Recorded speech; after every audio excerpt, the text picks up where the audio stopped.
In a series of futile attempts, Ukraine, led by President Zelensky, struggled to free Zaporizhzhia from Russian control. This nuclear plant holds immense significance for Ukraine, being Europe's largest. Despite multiple attacks aimed at recapture, Kyiv consistently denied failures, painting a picture of successful counteroffensive against Russia. However, the truth has now surfaced as Ukraine openly admits its unsuccessful endeavors, revealing the reality to the world.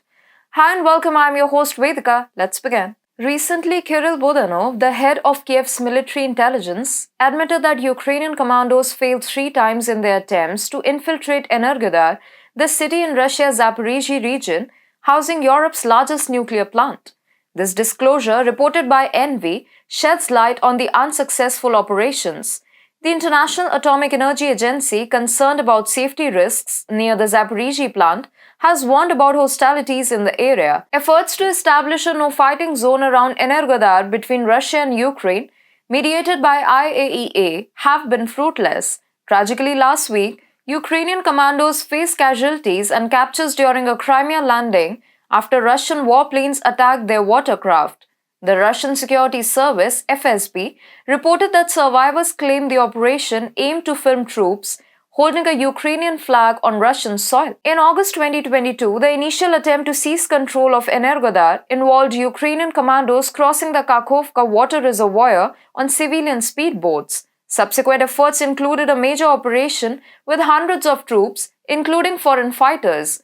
Despite repeated failures against Russian forces, Ukrainian military leaders led by Budanov highlighted the experiences gained. Surviving troops and planners learned valuable lessons in amphibious operations, skills later employed in an attack on Crimea. To counter Russian influence, Ukraine successfully prevented the supply of electricity generated by Zaporizhzhia plant to the region, attributing this success to moles within the system. Russian officials reported several attempts by Ukraine to seize Energodar, notably a significant mid-October assault involving 37 speedboats. The retaliation resulted in the loss of around 90 Ukrainian troops. Notably, in a significant political shift, residents of the Zaporizhzhia region voted to join Russia in September 2022, indicating complex regional dynamics amidst ongoing military activities. These events underscore the challenges faced by both sides, reflecting the nature of the conflict and the strategic maneuvering in the region. Since the past few months, tensions between Moscow and Kyiv have been escalating due to the Zaporizhzhia nuclear power plant bombing. The West consistently blamed Russia, intensifying the conflict.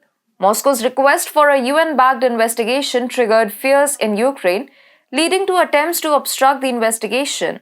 Despite US officials acknowledging Ukraine's responsibility for the explosives, the incident was portrayed globally as Russian aggression, creating widespread outrage. Ukrainian President Zelensky, in a bid for power, manipulated the situation, invoking fears of nuclear terror by Russia. However, Kyiv's efforts to conceal the truth were thwarted. The incident, once thought of a strategic move, was revealed as a scripted drama under international pressure. Finally, Kyiv has admitted its 3-time failure in recapturing the power plant, bringing an end to their manipulative efforts. This admission signifies a turning point, acknowledging the reality and accepting defeat in the pursuit of regaining control.